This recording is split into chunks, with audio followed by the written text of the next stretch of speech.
And ladies and gentlemen, welcome back to another episode. This is the first Tuesday episode edition of the Sports Cave. Your co-host, or my co-host, Zach Rowe. And Zach, I think I'm sounding a little bit better, but took a really hot shower at work today. They had us cleaning in between all these aisles, and the amount of the amount of dust that I consumed in my nostrils is unhuman. I'm blowing black shit out. Sounds like a good weekend. Just kidding, folks. Robbie, I hope you feel better, but Robbie, I'm just going to tell you right now, dude, today is basically Christmas morning for me, Robert. Today is basically Christmas morning for me, and I will tell you why right now, folks. Yes, the NHL season technically started on Friday in Prague, Czech Republic, I believe is what they were playing. But you know what? That is... Okay, wow. Bob, I was going to say thanks, but that little ending just had to be for... You just had to throw that in. Like, why can't you ever just say, hey, man, how's your fucking day going? You always got to be a piece of shit right off the start, Bob, every goddamn week. Oh, my goodness gracious. But you know what, Bob? At least someone knows even your big old belly can't bring me down tonight, okay? Because it is the start of... It is the start of the NHL season officially tonight. Okay, we got 3 games to start tonight. My Leafs and Robbie's Leafs. We go tomorrow night. But, folks, it is one of the best times of the year. There we go. Joe Bowen, legend. We're going to get into an NHL preview later. We got some MLB postseason. We got some NFL to talk about. If we have time later on, guys, we got some NBA and a little bit of UFC. But we'll fucking see where it gets us tonight, guys. Because like Robbie said, it's our first Tuesday episode. So, thankfully, we don't have to rush to get it done before a football game, but we also both start work at 5 o'clock in the morning tomorrow, folks. So at a certain time, we're just going to have to call it a quit, you know. Before we get into the sports, thank God Dad's over in the East Coast. We just want to send a major shout out to the state of Florida as another hurricane just weeks after a hurricane had landed. They are anticipating another one at Category 5. So just the state of Florida, we are just hoping that you're safe and you're okay, that you have the necessities that you're needed, that you will be okay. You know, it's tough times right now for the state of Florida, Zachary, the last couple of weeks. And yeah, they're getting peppered, man. And they'd be lucky to get any money because we send all of our money to Ukraine to take care of our own people. Yep, I just got political there. It was worth it, Zach. It was worth every freaking second of it. Well, we do the same thing, but we donate to the fucking gays and the Ukraine over here in Canada, so... But let's get into sports before we get too political. Dad should be okay. By the way, he's on the East Coast. I believe you're West Palm Beach would be on the west side, wouldn't it? Well, I'll be excited for the survival TikToks. Robbie, let's get into some sports here tonight.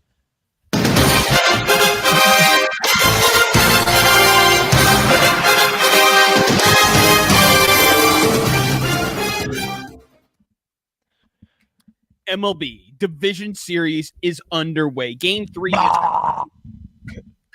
is currently on right now, as is the Mets and the Phillies. And I believe as of right now, the Mets are holding a 2-0 lead. Zachary, every division series is tied at 1 for the first time in MLB history. 1-1 up, and we're going to go through every single one of them. But Zachary, we should start with this Mets and Philly series right now. Okay. Can I say something quick before you start? Actually, no, you keep going. I'll throw it in afterwards. No, you're amped up today. Give us that energy. You know me, Robert. I'm not what you would call a quintessential giant baseball fan, okay? Correct. I do thoroughly enjoy postseason MLB baseball. I think it's always exciting. And truthfully, in my opinion, there has been maybe 2 shitty games all postseason so far. Literally every other game has been incredible. That game 2, Mets versus Phillies, might have been one of the greatest MLB playoff games I've ever seen in my entire life. Just for the back and forth that was going. I mean, it was absolutely insane. I don't even know who I really want to win in that series, Robbie. Because the Mets just kind of feel like the team of destiny. I know you obviously can't stand the Mets being from New York, but they just kind of feel like a team of destiny this year. But I also love Bryce Harper. Yeah, I would love to see Bryce Harper win I don't even know what the World Series. I don't even know what you called the World Series, the pennant. But I would. This series is so close to call, in my opinion. But that game too, Robert.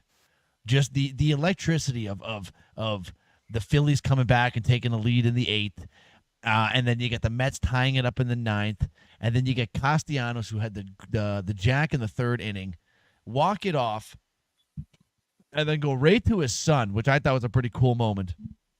I mean, just a incredible game. These playoffs have been absolutely fucking incredible. I mean, and you know what, Robbie? It's kind of weird because you think when you see a team like the Houston Astros or something get eliminated, and like a team you don't see too very often, like a Detroit Tigers or a Royals, kind of move up into these playoffs, you're kind of like, well, what are we going to expect here? I'm kind of glad we're seeing it play out this way because it's new, it's fresh, and it's exciting. Well, this happened about. Let me go in the thing here. About 20 minutes. By the way, everyone in the chat, thank you very much for joining us tonight here, guys. Hell yeah. This happened about 20 minutes ago as Jesse Winker takes Aaron Nola deep into the second deck and listen to the crowd in Queens. This time Winker cranks it. Oh, we're frozen. Oh, it's a no-doubt shot. Wow. Upper deck, 2-0. Jesus Christ. Bomb. Now, I'll get into some complaints about the networks in a little bit. Fox is actually doing a pretty good job. I didn't think this Mets team stood a chance against Philadelphia, Zach, but I'll tell you what. I mean, whatever manager Carlos Mendoza has these guys on, they are the hottest team in baseball. They are right there at the Padres. Yeah. We might get the Mets and the Padres in the NLCS, and it's going to be somatic. I mean, the Mets on paper don't have a better roster than the Phillies. They don't have a better roster than honestly, they don't have a better roster than the Brewers, and they beat the Brewers. They don't have a better roster than the Dodgers. They don't have a better roster than the Padres, but they're playing the game of baseball the way it's supposed to be played. Small ball, long ball, running the bases well. Everything you could ask for out of a ball player is what you're getting out of this Mets team now. Although Pete Alonso had the big home run against the Brewers that allowed them to make it this far, I'd say he's their biggest downfall as of right now. Can we talk about that, though? That was the clip from last episode of you just absolutely trashing him during that game. But now he's done nothing, and then he gets out and hits the series-winning. Big mistakes that were costly. I know, but I mean, just the fact that it came down to him getting the series-winning jack. I found it to be hilarious. I agree with you. He hasn't done fuck all, but it's so funny. All right, I don't know why you're gonna be a fucking queer about it. Because you're attacking me. You're attacking me. Attacking you. No, we're having fun, Robbie. You're just a little bitch sometimes. Yeah. You guys see that, folks? Do you see how a grown man just got so in his feelings because someone made a joke about him? New York Giants. All right, that was what, 3 weeks ago now? We can get some new material here going, Robert. Canucks. Well, that might play into a factor some point today, but let's get in. We got a lot of sports to talk about here today. Oh, Marcus is 2-0 right now in favor of the New York Metropolitans. Shout out to Chris Kelly out there at the game. Runners on first and second in the top of the sixth with one out with Nick Castellanos at the plate. Sean Manaea on the mound for the New York Mets facing Aaron Nola. Series, that's probably been the series so far, and to be expected. We got the NL East rivals facing off against each other for the first time in postseason history. I think we both took the Phillies, but I mean, the thing that really makes this exciting, Zach, is it goes to show my saying before the postseason. There's no clear, definitive favorite to make it to the World Series. I mean, when you look at the Yankees and Dodgers, yes, they should be. But with the way that the Tigers came all the way back, the way the Royals, who really bought into a bunch of veterans in the offseason, the Padres will on their way back from the All-Star break. The Mets will on their way back from the All-Star break. I mean, it's so up for grabs, and it's just a matter of which team is going to get even hotter at the right time. And right now, it's looking like it's the Mets and the Padres. How the NL and the AL is to be determined. Yeah, I mean, but honestly, Robbie, like you said, anything can really happen here. Excuse me, I got a burp. Ooh, doggy. Like I said, Robbie, I haven't really watched too much of these playoffs, to be honest with you. I haven't seen much of the Yankees, so I'm going to kind of leave that one up to you. I stayed up for most of last night's game and didn't stay up for the entirety. Well, there we go. And who won last night? Okay, the Royals did win last night. I actually didn't know that. That was not a dig. I was trying to I didn't say it be was. it live. I didn't say it was. Yeah, but you seem like you might be a little emotional tonight. All right. I'm sick. Going later tonight, we have game 2 of the Dodgers and Padres, Robbie. So why don't we just slide right on into that series there? I mean, another one. It's 1-1. This is going to be a very common theme here tonight, folks. As Robbie said here, first time in MLB history, every series is tied 1 apiece. This one going back to San Diego, coming in now on the score app at a -155, Robert. Yeah. The pitching matchup goes as follows. You have Walker Buehler for the Dodgers going against Michael King for the Padres. What are your thoughts about this one, Robbie? The Padres have taken. I called it, and I'm sticking with it. The Padres are on fire. They're taking down the Dodgers. Dave Roberts is not a good manager. Dave Roberts is the most overrated manager in baseball, right there with Aaron Boone. They're both losers. Okay, they're losers with great talent surrounded by them. Yeah. Freddie Freeman, I don't know if he's playing game 3. He missed game 2 because he stole a base. He slid safely, but you could see how angry Dave Roberts was. Like, why are you doing this after Freddie's been dealing with an ankle injury? And it's just, the adrenaline in the heart of the game, but it could end up costing them. Yeah. What happened? Well, I think everything's okay. Padres, I think, take the series in San Diego. I don't think the Dodgers make it back to LA for game 5. Well, if it goes right here. Did you see the video of Jerkifson Profar, Zachary? Yes. Robin Mookie home run. And oh, yeah. It's fucking awesome. We had a major lag there. Yeah, we had a major lag there. I'm sorry. I didn't hear you talking very last second. That was hilarious. That was the ultimate troll job by Jerkifson Profar. Mookie can we also... Can we, while you're talking about the Profar guy, can we talk about these disgusting fucking Chicono fucking fans they got here going on in LA? Like whipping baseballs and shit at the players on the field. Like, the fuck is wrong with you idiots? Yeah, I guess I can say that too because my stupid fucking fan base has done stupid shit like that as well. And it's just like, you know what? You're racist. Well, whatever, dude. Racist schmacist. Doesn't mean it's racist because we attacked an Asian guy, okay? It just means it's fucked up. That guy could have been a black guy, could have been an Asian guy, could have been a Muslim guy, could have been a porcupine. It doesn't really matter, man. All right? Hell, it could have even been a fat lesbian for all I care. It doesn't matter. The premise is that you don't throw stuff at the players on the goddamn field.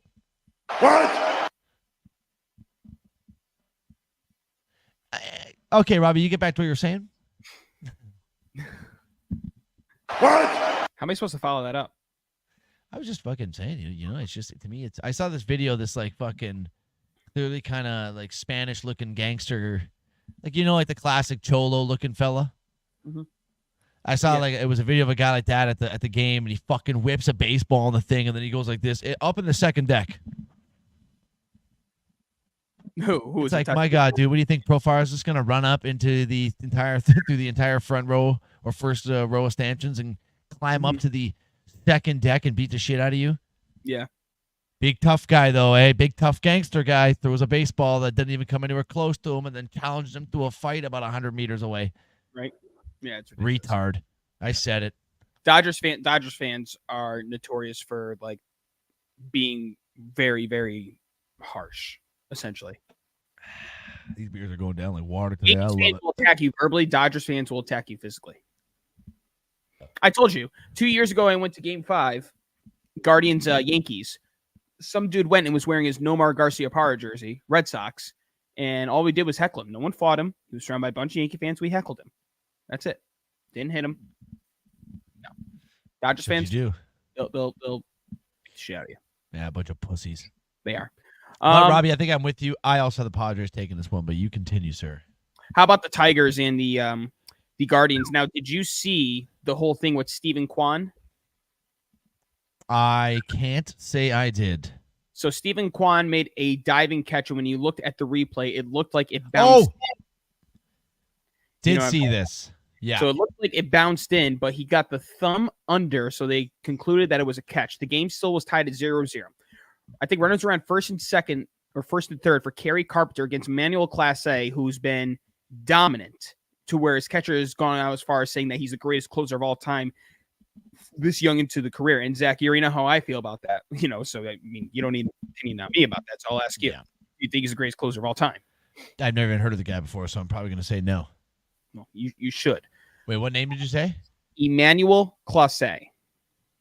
Okay, I definitely have heard of the guy before, but I wouldn't. I've Nasty not, closer. Yeah. He's got a nasty cutter with a nasty slider and changeup, but it wasn't good enough. Nasty Kerry bitch Carpenter hit it. I don't know. Kerry Carpenter hit it into the stands as the Tigers now tie the series up 1-1, heading back to Detroit. Games 3 and 4. Now Tariq Skubal pitched game 2, so he won't be available for games 3 and 4. You think there's a chance the Tigers somehow find a way to close it out on the Guardians, or do you think the Guardians are going to be all right? It all really depends on the bats of the Guardians here, Robbie. I think if they can start getting the power going, the starting pitcher for the Guardians has been released next game, but I don't see anything released for the Tigers yet. But Alex Cobb looks to be the guy going for the Guardians. I mean, the Guardians could definitely do it. I would love to see the Tigers go on a little bit of a Cinderella run here, Robbie.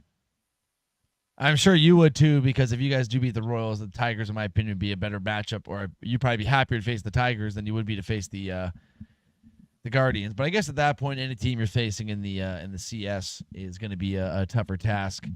I honestly rather face the Guardians because we've had their number the last couple rounds in the postseason. Well, there you go. But this has kind of been the one series that's been a little bit blah, you know? Yeah, agreed. Like a 7-0 game for the Guardians first game, a 3-0 game for the Tigers game 2. No Tariq Skubal is going to be tough for them though, Robbie, but I don't see why they can't do it. You know, they get the home field momentum.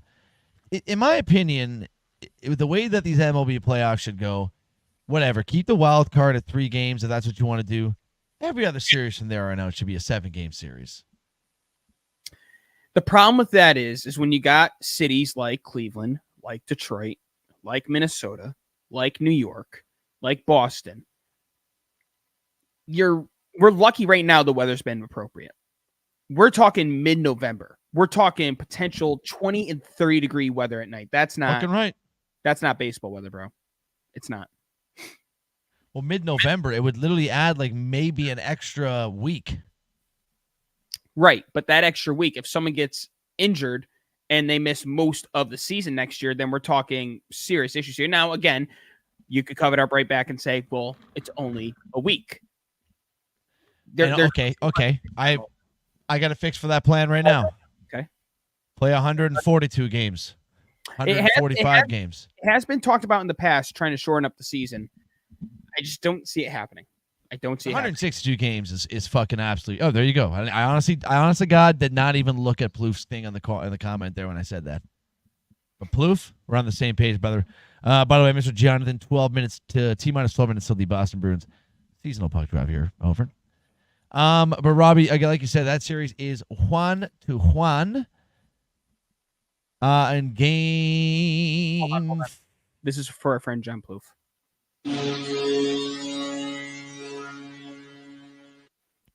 Plouf, I want you to send us a snap of you scream and hit the points, Todd. If Todd is, or are they in Boston or no? I don't know, to be honest with you. Oh. Plouf would know. Todd might not be hitting the points after all. They're in Florida. Ooh, it's a good game, actually.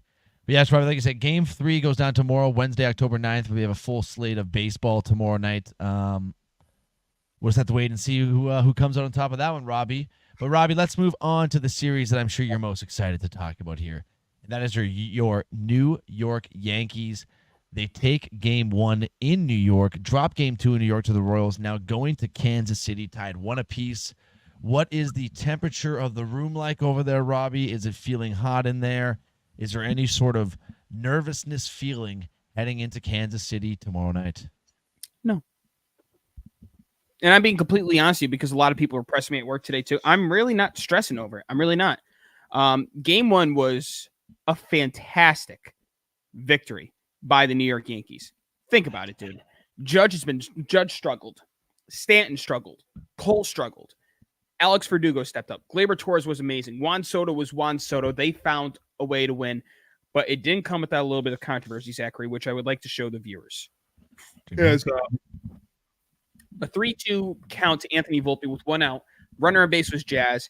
Got a very late start. Ended up stealing second base, but the instant replay might show that maybe he was out, Zachary. I'll let the viewers be the ones to decide, and I will allow you to I want to get in here nice and close. A little short and pops up, and does Massey get the tag in on time? Yes, he does. I spoke too soon. It's at least close enough to check. Yeah, he's going to be. Oh, that looks like it was out by a legitimate hair, 6 Robbie. inches too short. Those are nice And cleats. That this angle is tough to see, but that other angle, it looks. I mean, fuck, it literally looks like it could be right at the exact same time too. Bad But slide. that is close. Hold on. See if I can get it to load at the exact spot. Yeah, those cleats are fire. Jazz has such swag. At least close enough to check. Okay. Bam. Right. Yeah. Like, is that heel touching? Exactly. And if I'm really not trying to be biased here. The only thing I could think of is when you look at the cleats, just the little edge there kind of sticks out and looks like it's touching the bag. It's very close. But the fact of the matter is that they called him safe. Verdugo brought him in. The Yankees end up winning the game 6-5. Well, that's like one of those plays. If you call that safe on the field, whatever call they make on the field there, it's going to stay like that because there's no way you can overturn that. Like, it's legitimately that close. Say what you want about the call. You cannot tell me that is not incredible, elite base running IQ by Jazz Chisholm to get to the very, very edge of the bag to make that play as close as it was. If Jazz's foot is a whole inch over, he's out by a mile. Yeah, you probably are correct about that. So, but there's no nervousness for you, Robbie, whatsoever. Well, let me get through game 2 really quick. Okay. Aaron Boone is really, really retarded. Oh, there we go. Stop, swap. Like, it's the playoffs. I saw a tweet today that was like, we need Jason Dominguez in a designated hitter slot over Giancarlo Stanton. No. Stanton has been swinging the bat ever since he came back from the IL. Dominguez hasn't been in the batter's box in over a week and a half. He has no reps whatsoever. This is the playoffs, and now he's going up against an all-star Seth Lugo. I'd rather have Giancarlo Stanton's bat, who's been active, in the lineup than Jason Dominguez. That's just the fans, like, blabbering. Yeah, Stanton, I could beat Stanton in a race. However, like, he had an RBI single yesterday.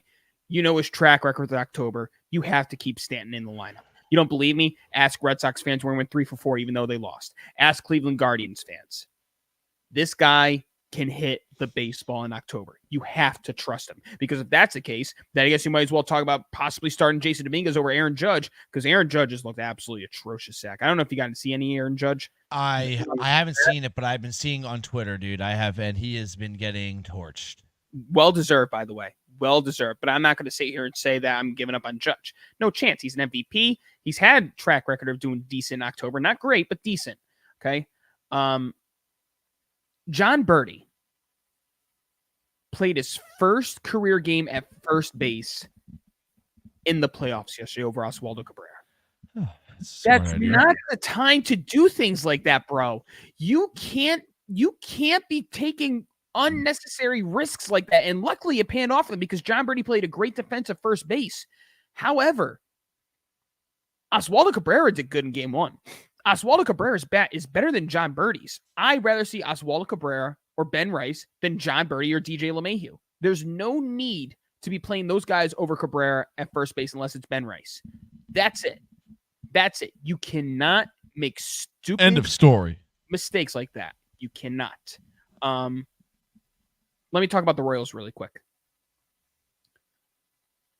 After they beat Baltimore, I got a little bit more nervous than when I was before. You remember me before, like, oh, I want Kansas City all day. Yeah. Zach, this is a sneaky, dangerous game. They run the bases well.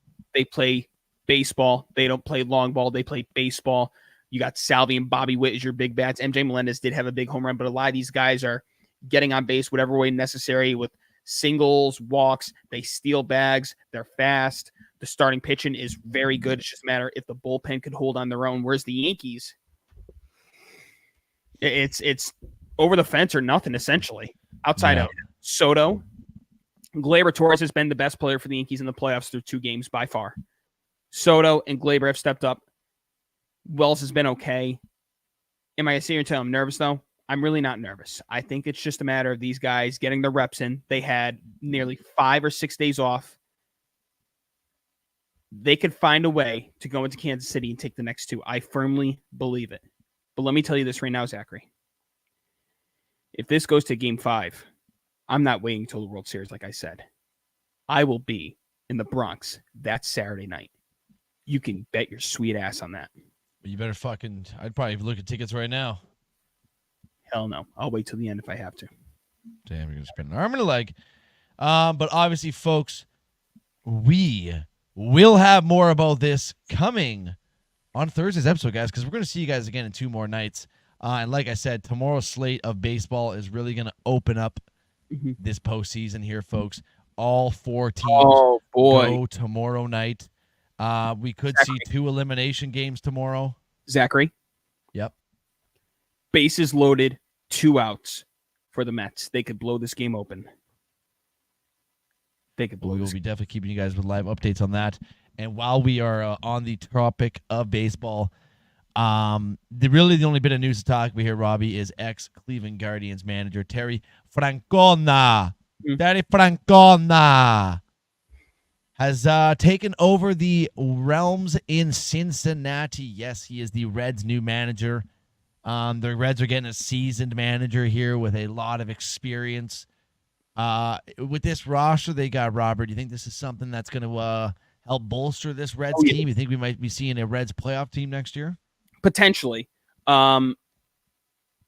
He's a very good manager, dude. And Starling Marte singles to center field. The Mets score 2 runs. It is now 4-0 New York in the bottom of the 6th. Wow. A big time hit from Starling, my darling Marte. Oh, God. Bringing him in is a genius move by Cincinnati. It makes all the sense in the world now. Ellie De La Cruz, Spencer Steer, and a lot of these other young guys, Hunter Green and more, are going to follow Tito's instructions. They're going to be playing baseball under Tito. Bunting, sacrifices, whatever necessary. No pitch count. Like this guy, he'll take the analytics and he'll throw it out the window. This is baseball to Tito Francona. And I'll tell you what, there's no chance he would have taken this job if it wasn't done his way because he was content with retirement. I think a 2-time World Series champion with Boston, made it to the World Series with the Cleveland Indians team that wasn't outside of Lindor. J. Ram was on his way up. There wasn't much talent hitting-wise back when they faced off against the Cubs in the World Series. Ended a drought of over 60 years since they last made the World Series. I'm not saying we bring Cleveland to a World Series, but they're going to be a hell of a lot better than what they were last year under Terry Francona. Great hire. I mean, he's one of the greatest managers of all time. You said Cleveland there at the last. I think you meant Cincinnati. Just want to let everyone hear those listening. They are close. They are close. Okay. Is there an officer problem? But Mr. Robert, that right there, my man, is a lovely little recap of what's going on. Let's not waste these people's time because you know what? Most people in here, Zachary, there are some baseball fans in here, but you know what we got to talk about. We have a lot to talk about. Yeah, dude, hockey.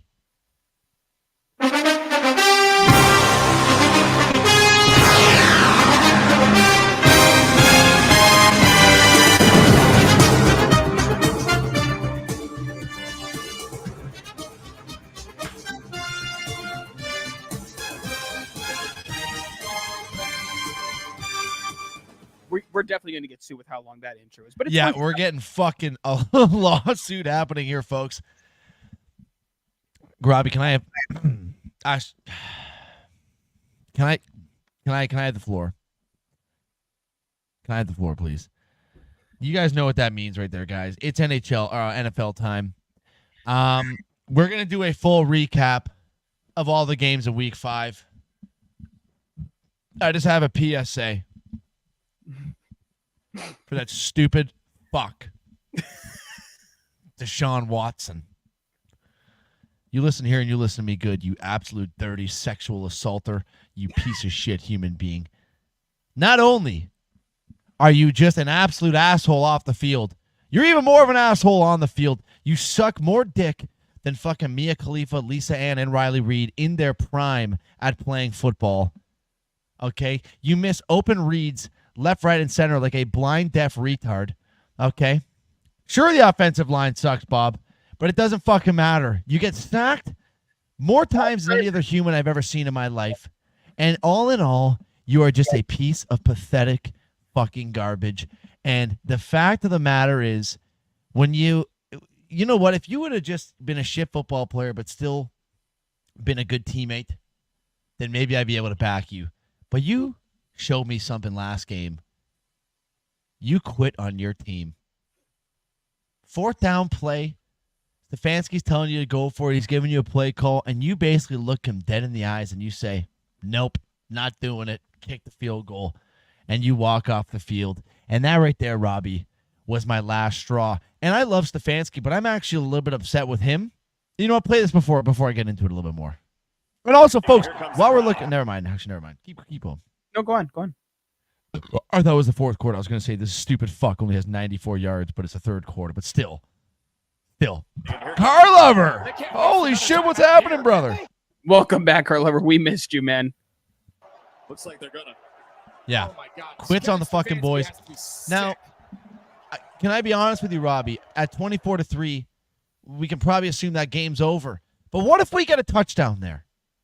What if we make that game 24-10, then we're down 2 scores with fucking 2 full quarters left to play? The way our defense has been playing this year, you're not going to tell me they can't hold Washington to maybe just a score? You know what I mean? I know that Washington's offense has been dynamic. Jaden Daniels has been incredible. But our defense has really fucking stepped up these last couple of weeks, and I feel fucking terrible for them because they have to go out there and work their balls off to give the fucking football back to that fucking retard at quarterback. And then Stefanski comes out after the game and says they're not making a change at quarterback. It's like, well, then throw the season away. Don't let Nick Chubb play a game. Make sure he's healthy for next year. There's no sense in even playing football this year if you're not going to take that fucking idiot out of this position. Robbie, can I ask you a question here? Yes, you may. Can you take a guess what Deshaun Watson's quarterback rating is this year? Should I go back to that clip of week 1 where it was Watson's quarterback rating, Mayfield's quarterback rating? Zach, if I had to take a guess what Deshaun Watson is a season quarterback rating, I'm going to go with 35-7. 21, Robert. 21 is his QBR this season. 21. It is the lowest QBR in NFL history. He's the worst fucking quarterback in NFL history, folks. If that's what the statistics I'm fucking hearing. Bob, I'm going to say this nicely, Bob. Please, in the comments, shut the fuck up. You have no idea what you're talking about with the fucking Browns. It is pretty much all 100% Deshaun Watson's fault, Bob. I understand his offensive line's injured. You know when he got sacked against the Giants 8 times? There was a statistics I read that they blame the sack on either the quarterback or the offensive line. When it's a quarterback's fault, it's either he runs into the sack or he holds onto the ball too often. All 8 sacks against the Giants were on Deshaun Watson is what they determined. This guy has lost his IQ. He doesn't know how to play football. He doesn't know when to throw the ball. He doesn't know when to get rid of the ball. He doesn't know where to run. He doesn't know how to do fucking anything. And I'm sorry for telling you to shut the fuck up, Bob, because that was rude. But I'm just telling you, I'm frustrated. Ladies and gentlemen, we got him after weeks and weeks of trying to say he's not upset. Ladies and gentlemen, we got Zach wrote into I'm just more upset at the fact that, like, I understand the season's a write-off now, but it's like, dude, give me something different, man. You got to make a change. And I don't want Stefanski to be the change. I like Stefanski as a head coach. And clearly, Stefanski's play calling, or whatever it is, does not mesh well with Deshaun Watson's play style. But if you had to ask me, Robbie, of who I want to stay and who I want to go, Deshaun, pack your fucking bags and go fucking beg for change in the corner for all I care. Get the fuck out of here. That would be my mindset. I would much rather see Kevin Stefanski stick around with this team. But you understand where the what happens in the NFL. When the team's doing shitty, it's not a quarterback that they move. It's a fucking head coach that they get fired, that they fire, which we're going to get into later. I mean, I think the head coach we're going to talk about later maybe deserves to get fired, but we're going to get into that later. Zach, I'm sorry you're going through this. Deshaun Watson, this was a mistake from the beginning. Deshaun Watson made it very clear he wanted nothing to do with Cleveland, and Cleveland basically forced away by, well, we're going to give you $48 million guaranteed for the next 4 or 5 years. How's that sound? Who's going to turn that down? Nobody's going to turn that down. He's there, and you could tell that he's very disinterested. Now, that video there, from what I saw, Zachary, you know how true it is, but I guess prior to him walking off the field, you could see Amari Cooper counting. Allegedly, they had 12 men on the field. I did see that too. I did hear about that, but it's just like, I don't know. You look at Stefanski, and the body language that I'm seeing from Stefanski is a man that's quitting on his squad. Also, another thing to report, Robbie, it's looking like Amari Cooper's time as a Brown is going to be coming to an end by this trade deadline. It has to. Yeah, I think he's going to get shipped away. They're asking for a 3rd-round pick. So, which is more than what you guys gave up for him. I think gave up like a 5th or 6th round to Dallas. So yeah. So I mean, Amari Cooper's been fantastic for us, but get him out of here. Like, we're just wasting the last years of what I'm going to call his prime football form. You can't have Deshaun Watson throwing him the football. No, it's unfair because that's how nasty Amari Cooper is. He deserves to go out there and compete on a fucking good team with a non-retarded quarterback. So if you folks don't understand what I'm talking about here, Browns lost another one. They got absolutely bent over and raw log fucked by Jaden Daniels and the Washington Commanders to the point where our assholes were bleeding. That's how bad they were getting penetrated. And it's just been that kind of year for the Cleveland Browns, Robbie. And you know what, Robbie? My little rant is officially done. I will say this. No. I will say this. There is a new team in the fucking NFC East, man. This ain't the Dallas Cowboys and Philadelphia Eagles fucking division anymore, Bob. I hate to tell you. Because the Washington Commanders, with this fucking young stud as their quarterback, are going to be wreaking havoc on this division for the next decade, Robbie. If they can make the right moves. He could be the best quarterback in that division. Robbie, honest to God, I know it's a short sample size. I think he already is the best quarterback in that division. I know it's a short sample size. At this moment right now. Although A.J. Brown's been hurt.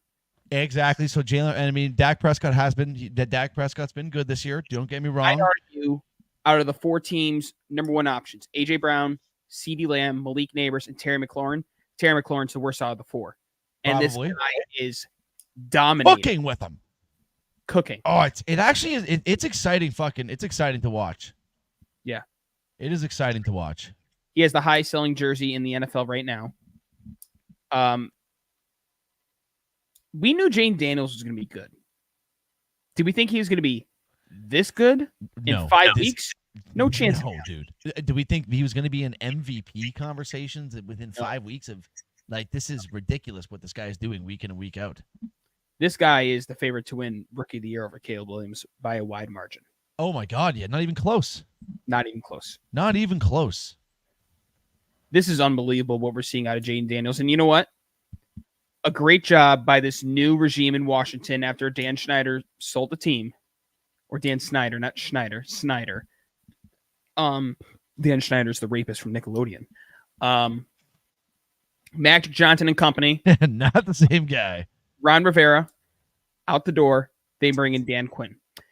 Dan Quinn's final moments as the Falcons head coach after the blown Super Bowl made it seem like he wasn't going to be a relevant head coach. Well, he brings in a former NFL head coach and USC offensive coordinator, Cliff Kingsbury. And Quinn and Kingsbury, Zach, I don't think it's crazy to say that, again, it's early on, but Washington is the best team right now in the NFC. Dude, you say the whole NFC? The whole NFC. Wow. Well, if the season ended today, they would be the number 2 seed in the NFC right now, Robbie. And honestly, they are, that's another team, though, we're going to have to talk about here, Robbie. Robbie, okay, we're done with the Browns here, right? Is there anything else you want to say about the Browns? No, fuck the Browns. They're a bunch of pathetic losers.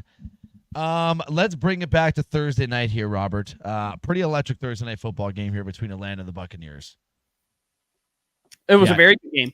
Captain Kirk Cousins, you like that. 500 and let me make sure I get this right. 509 yards, setting a new Atlanta Falcons Atlanta Falcons game record. I mean, the man was a bona fide sniper that game. They get the job done in overtime between a shootout between the Buccaneers and the Falcons. 36-30 for the Falcons. What a game, Robert. What a game. Unbelievable game. Too bad I went to bed early. Yeah, I didn't get to watch too much of it either. But I only put up 35 points. I mean, Young Hoku got me like 21. Kyle Pitts finally had a decent game. No problem, Plouffe. Enjoy the game, brother. Take care, John Plouffe. Robbie, let's move on to the London series. And we got some news regarding this team here. The New York Jets lose another one against the Minnesota Vikings, drop down to 2-3. And Robert Salah, pack your shit. You've been let go. You've been fired. Not by the Jets, but you've been fired by Aaron Rodgers. Yeah, what are your thoughts? Give your thoughts on it before I do. I mean, in my opinion, why is he the one getting fired and Nathaniel Hackett still has a job when clearly this offense is so out of sync and does not know what the fuck they're doing out there on a day-to-day basis? And I know, Steve, if you're listening to this, you can probably agree with me. This offense that's ran by Nathaniel Hackett can't hack it. I see what I did there. Can't hack it. That's what it can't do, Robbie. They are abysmal for the talent that you have on the fucking field in offense. Sure, you got a quarterback that is old. Let's be honest with you. Sorry, Steve, to tell you, Aaron Rodgers looks old. He does not look like Tom Brady did at 42 years old or 41 years old. He looks old. He looks pissed off. But you got Garrett Wilson. You got Breece Hall. You got whatever the fucking backup's name is. I mean, Devontae Adams could be a trade piece they're looking at. Your offense has a lot of great pieces, and it can't score 9 points against Denver. It can't go in and score 17 against Minnesota. You got to put up some numbers with this offense, Robbie, if you want to expect to get some wins, and so far they're not doing it. So I guess somebody had to go. It's exactly what I said before earlier. It's always the coach that has to bite the bullet, but in my opinion, if you're going to let go of Salah, I don't know how common it is to let go of the head coach and the offensive coordinator at the same time, but I think the offensive coordinator would have been in a position that I would have been looking at to replace if that was the route they were going to go. Well, it wasn't the route they were going to go, because the route that was intended was Robert Salah wanted to get rid of Nathaniel Hackett, which got shut down immediately. And as I'm scrolling through Twitter here, the news report says 5 minutes before the firing, he planned on demoting Nathaniel Hackett from calling plays. Here's a problem, Zach. When you have your head coaches across all 32 teams in the NFL, you should allow them to decide who their staff is. Mike Lombardi, Zach Wilson's rookie year, was the offensive coordinator. Robert Salah did not want him to go. Woody Johnson and Joe Douglas didn't care, and Zach Wilson didn't care. They wanted him gone, which resulted in Zach Wilson having a bad year. The following year, even worse than his rookie year, which resulted in bringing in Aaron Rodgers, which resulted in Aaron Rodgers tearing his Achilles, which resulting in multiple different quarterbacks throughout that season, the season prior to, which was all in this year of the run game looking good week one and falling apart drastically as Breece Hall is the 34th best running back in football right now, which is a sincere problem. What the Jets defense, Robert Salah is a defensive coordinator. The most points they've given up all season was against the Vikings. It was only 23 points. And not for nothing, if you really think about it, Zach, 23 minus 7, 16 points. Aaron Rodgers had to pick 6. They gave up 16 points. He hasn't been the problem. The problem has been Aaron Rodgers and Nathaniel Hackett. Now, here's where he gets himself in troubles. Aaron Rodgers misses mandatory minicamps, which right there should be alarming to you. It's mandatory. It doesn't matter if you're Aaron Rodgers. It doesn't matter if you're Tom Brady. It doesn't matter who you are. Sends a bad message. Sends a bad message. He goes to the presser and he says it's an inexcused absence. That's alarming. Sometimes you got to bite your tongue and be like, Aaron's dealing with certain situations right now. We are in contact with him. we hope to see him at some point this week. Not it's an inexcused absence. Okay, that's alarming. Aaron Rodgers is the greatest quarterback of all time when it comes to the QB cadence. The amount of time they specifically made a rule to draw the play dead with how many times these guys would go offside so there was no more free plays because of Aaron Rodgers, which in my opinion is BS. Watch the ball, but it is what it is. So now, with the new report I just read, 5 minutes prior to him, or 5 minutes after he demoted Nathaniel Hackett from calling plays, he gets fired. And he gets escorted out by team security and can't even say goodbye to the players. If that doesn't spit Aaron Rodgers, I don't know what else does. Woody Johnson is selling his soul to the devil. My prediction about the Jets winning the Super Bowl, they'd be lucky to make the playoffs. It's ridiculous. It's ridiculous that they're firing through 5 weeks when they have Buffalo on Monday Night Football this week. And if they win the game, they're in first place. It's ridiculous because at this point, you're 6 weeks into the season. You're not going to be calling Bill Belichick. You're not going to be calling Pete Carroll. You're not going to be calling Mike Vrabel. You're stuck with what you got. It's too late at that point. Vrabel's got a job. Well, Vrabel would easily leave that job to go be a head coach. You know that damn well. You know that damn well, especially that piece of trash organization right now. Oh, shut up. Come on. We're trying our hardest out here. We just got a shit quarterback. Everything else is okay. Your offensive line. Quarterback's an idiot. Zach, what the Jets did, what Woody Johnson did, is the same reason why the Jets are always going to be the Jets. Just when you think that they can figure a way to turn it around, they gave up 5 weeks into the season. Not for nothing, too. Could you name every quarterback that Robert Salah had while he was the head coach for the Jets? I'm going to say I know there was Zach, what the fuck's his last name? Why can't I remember his last name? You can remember his last name. Wilson. Yep. There was Tim Boyle. Yep.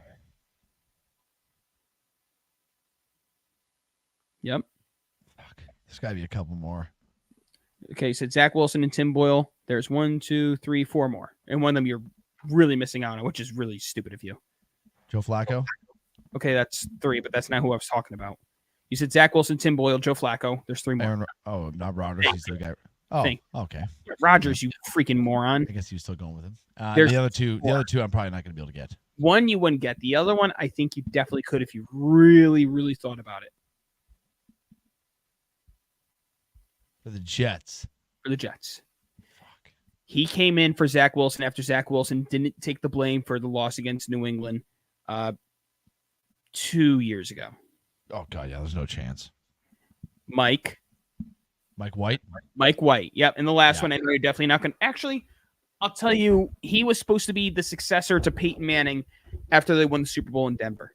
Not Stidham. Nope. No. Yep. Say Simeon? it. Yep. Trevor Simeon. Okay. Zach Wilson for 33 games. Mike White for 7. Aaron Rodgers for 6. Joe Flacco for 5. Trevor Simeon for 3. Tim Boyle for 2. Damn.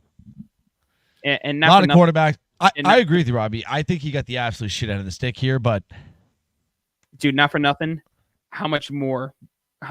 Excuse me. This video looks even worse now, doesn't it? Yeah. I mean, looks even worse now, doesn't it? Aaron Rodgers fucking by Aaron Rodgers, dude. Look at that. He looks like a loser. Go smoke some ayahuasca. You know, someone out there on Twitter put it best. Aaron Rodgers is not a good player to coach for, probably. He gets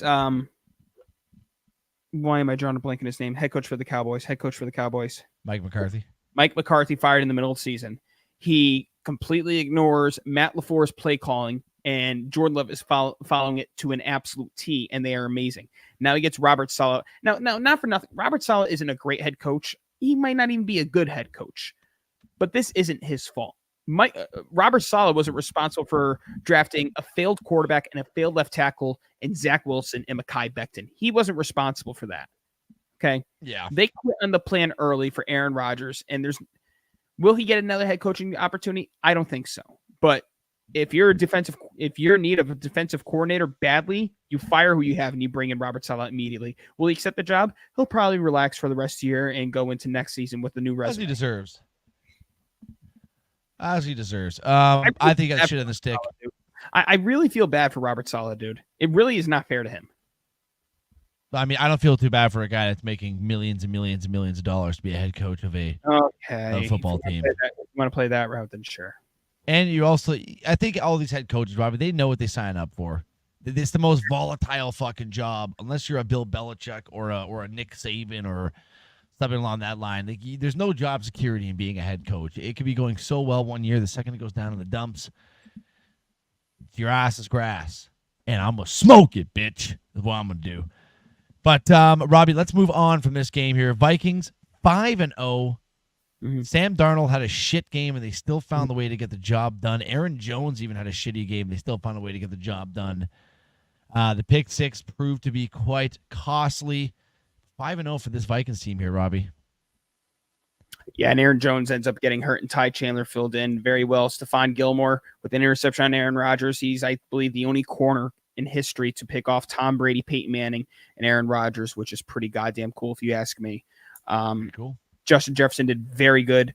No touchdowns, however. Sauce Gardner did a good job defensively. A lot of questionable flags thrown up by the referees there. And a lot of people are speculating the reason why Robert Salah got fired is owner Woody Johnson is a U.S. ambassador over there in London, had all of his billionaire friends out there. They lost the game, and they're speculating that's the reason why Robert Salah got fired, because they lost in front of all of his friends. It wouldn't surprise me one bit.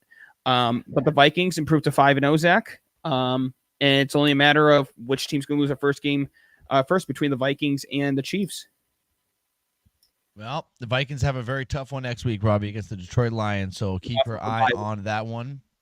That will be the first true test to see how legit these Vikings are. But, Robbie, I would like to move on to the next game that I see on my list here. Mm-hmm. It did turn out to be my 1 point. Actually, what was my 1 point play? I think it was this fucking game. Yes. No, I ended up changing it. I remember I changed it on the show with you because you convinced me not to take your Patriots as my 1 point play, and I changed it to the Commanders over the Browns. But, Robbie, Patriots lose a tough one to the Dolphins, which honestly, I'm sure you're really not even that upset about now. I think we're kind of on the same page at this point now, Robbie. I wouldn't have a problem losing out for the rest of this year to get me that top draft pick, because I'm pretty sure we actually have our first round pick this year. I'll get into that later. We'll get into that in a second. Okay. But the Patriots lose one of the Dolphins here, Robbie. Do you have anything you would like to say about this one? What game are we talking about? Patriots and Dolphins? Yes. Oh, that's the first one that's on your thing? That's why it's just I'm going down the score list in order, and that was okay. Here we go. And as a receiver, top of your screen, Brissett looking, throwing, end zone, 1 foot, 2 feet, touchdown, Jalen Polk. Now, I wish they had a zoomed-in thing, which I'm going to try to look for here. But, Zachary, I'm pretty sure you've seen all over Twitter with Jalen Polk. Looked like a touchdown to me. How is that not a touchdown, bro? It looked like a touchdown to me, to be honest with you. I'm serious. I don't get it. That dude got absolutely screwed. He got screwed. That is a touchdown by a million. And now, from what I saw, which I'm just learning today about this rule, allegedly, if your whole body is facing that side of the field where the ball is coming from, if your body is facing that way and you're catching the football, you need both feet in bounds, which I find to be a load of crap. An absolute load of crap. So what we need to do, we need to call Pittsburgh and say, you guys have to surrender your 6th Super Bowl. We have to give it to Arizona because Santonio Holmes toe tapped. Both feet weren't in. It was toes. Doesn't count. Super Bowl's over. Cardinals win. We're going to do the right thing. That's BS, dude. Jalen Polk got robbed. Hold on, though. But isn't that kind of the opposite? You're saying that if the guy's facing his back towards where his cat, well, Holmes is facing the other way. Well, in the process of him catching the football, his back was the same way as Jalen Polk's. Yeah, but I think isn't it where the feet land? I don't like on know. That one. If you toe tap, then dude, your heel's gonna. These rules don't make sense, dude. No, I agree. I think it's a stupid fucking rule. It's so stupid that Jalen Polk should have had a touchdown. Now, here's where I'm going to come in and say this is where Gerard Mayo pisses me off. All right, it's 4th and 10. You have to go for it. You have to. False start. Offense, number 85. 5-yard penalty. Replay 4th down. Okay, it's 4th and 15. I mean, you're down by 5. You got a minute. You got 3 timeouts. What do you do here? I mean, false start, offense, 5-yard penalty, repeat 4th down. So now you got 4th and 20, which is nearly impossible to convert. You're down by 5. You can kick a field goal. You can try to onside kick it. You got your 3 timeouts. They elect to go for it on 4th and 20. And from that point, you knew the game was over. But Zach, we have a couple notes to talk about with the New England Patriots before we get into the big fascinating one. We have to talk about this one. Jabril Peppers on Saturday was noted that he was going to be out on Sunday. Yeesh. It came out on Monday about multiple problems that resulted in his arrest. Allegedly strangling his girlfriend, abusing drugs, beating her up, and choking her. And he's come out and he's said that he is being accused of this stuff. She was drunk and she fell down the stairs. And Zach, this is what I have to say before you go into your thing. Ever since Trevor Bauer, I don't care who, even it's Deshaun Watson. Ever since Trevor Bauer's incident, innocent until proven guilty, because these women will do whatever they can to steal money. I'm going to be the one person to say it. If he is guilty, I will flame him on the next episode that we find out if he's guilty or not. If he's innocent, I guess he was with a gold digger. Yep.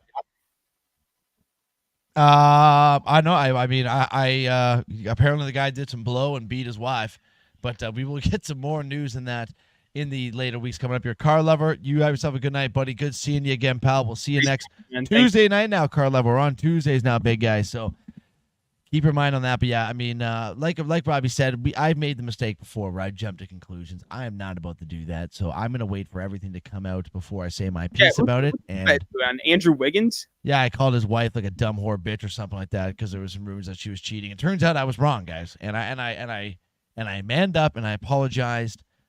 He goes to court on November 22nd. So I guess we're going to be waiting about a month and a half to find this information out here, Robbie. But yeah, pretty crazy stuff to come out. Jabril Peppers was arrested early Saturday morning in Braintree. Police say he will be charged with assault and battery with a dangerous weapon, strangulation, and possession of a Class B substance. Innocent until proven guilty. Which is cocaine. Yeah, innocent until proven guilty. And if he's guilty, then he deserves to be out of the NFL completely. What, you said you had a few things for the Patriots to talk about, or was that the... Yep, because now we have breaking news heading into Sunday, Zachary. Yes, we do, Robert. It's going to be May. Terrible idea. Absolutely terrible idea. Drake May will make his season debut week 6 this Sunday in Foxborough against the Houston Texans. Zachary, your thoughts? Stupid. You're putting a guy at risk. For Robbie, I can say this because I have an terrible offensive line. Our 2 offensive lines this year are laughable at best.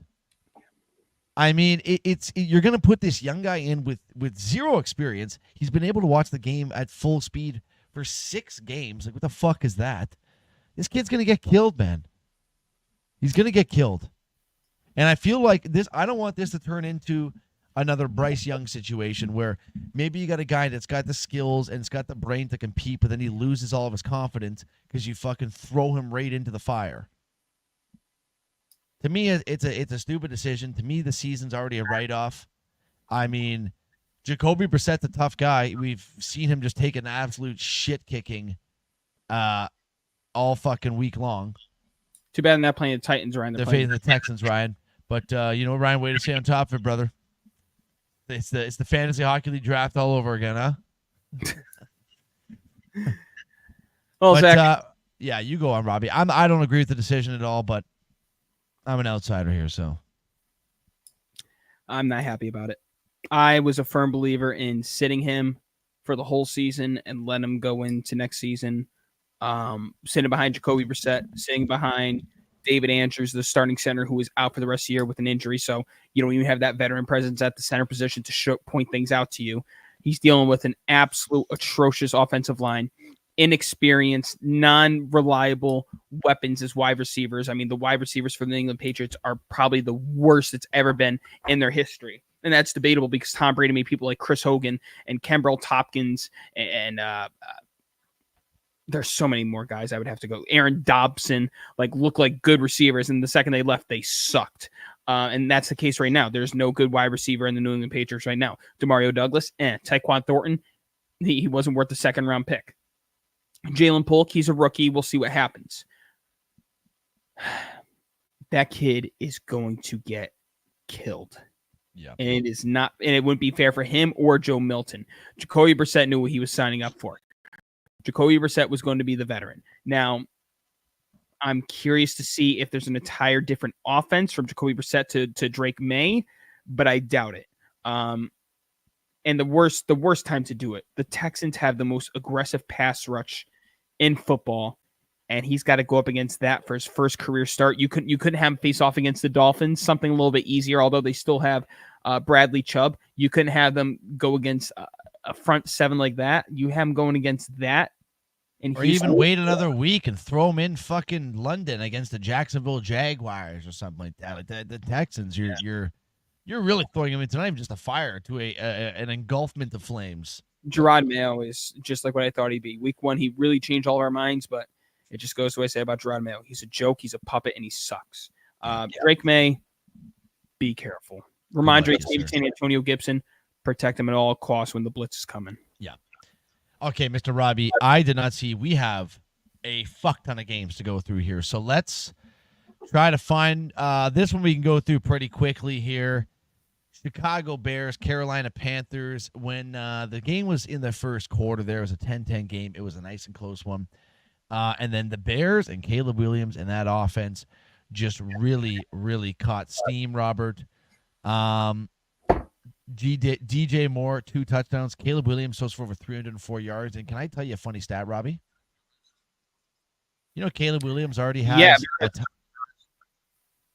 Yeah, go ahead. I'm sorry. Caleb Williams is already tied in 300-yard Chicago Bears games with Justin Fields. Really? Yeah. That doesn't surprise me. Justin Fields was a runner. But, I mean, that's still kind of – Justin Fields played like 4 seasons there. Caleb Williams has played 5 games. I know. He's actually looking fantastic lately, Robbie. I'm not going to lie to you. He's looking great. And I'll tell you why. Quarterback. I'll tell you why. DeAndre Swift's turned up the last 2 weeks. That is big. If DeAndre Swift can run the football effectively, you open everything up for Caleb Williams. And the Bears are starting to click. I think a lot of people overreact to the first 2 or 3 weeks. You know, he's a rookie. It's the first 2 or 3. I mean, it took Jane Daniels to week 3 to finally look like a star. And Caleb Williams, it will emerge as a star eventually. The Bears defense has been fantastic.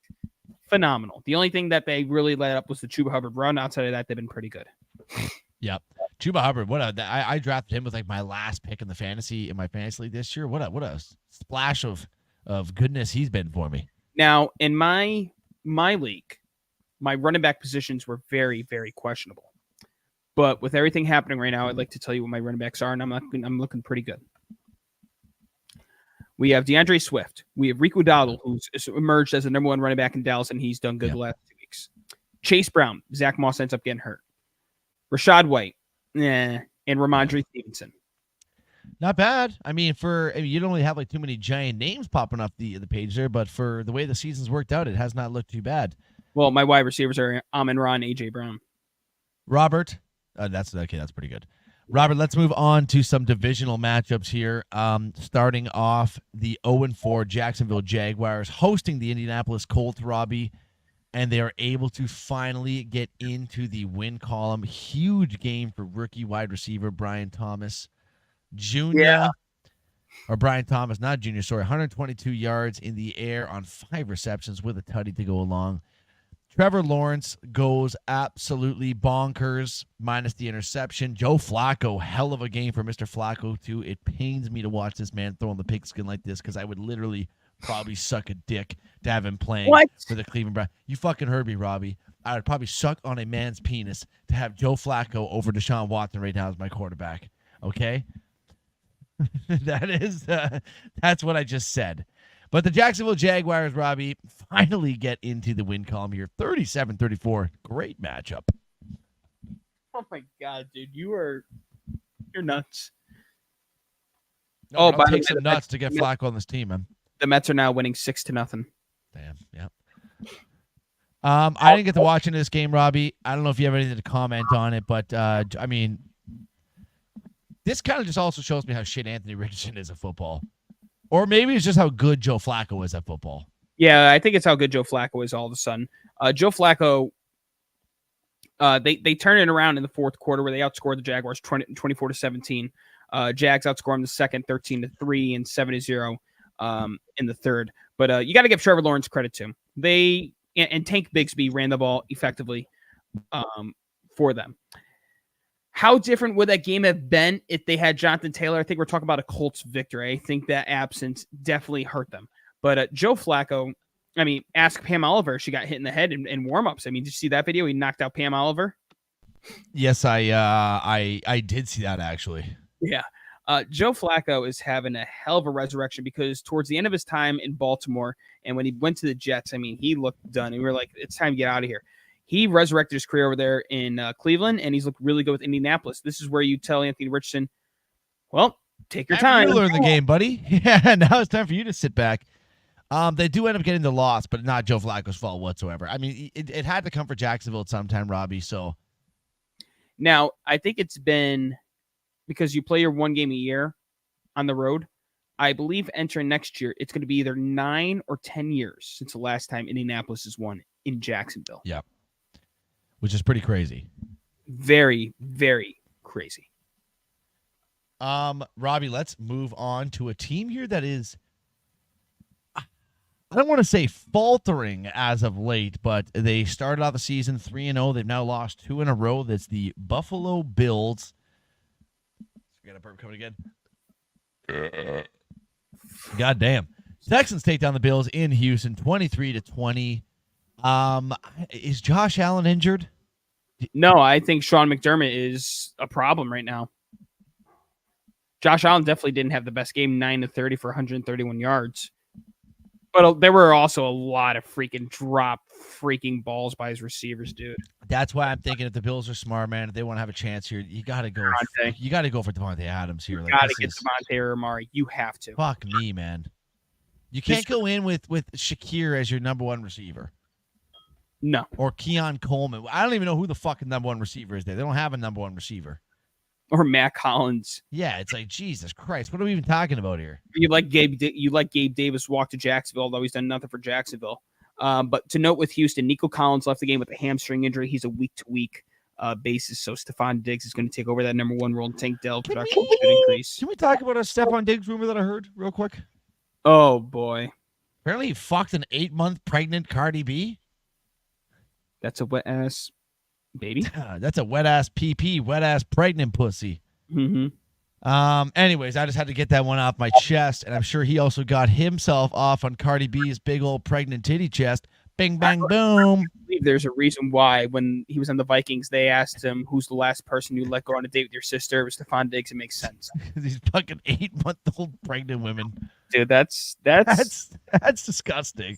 That's well, we have breaking news for the New York Jets. Jets owner Woody Johnson has urged defensive end Hassan Reddick to end the holdout and rejoin the team. Maybe we'll get a Hassan Reddick breaking news before we get off the show. But it's worth noting as we are recording live here Tuesday, and if you listen to the podcast. Yes, ma'am.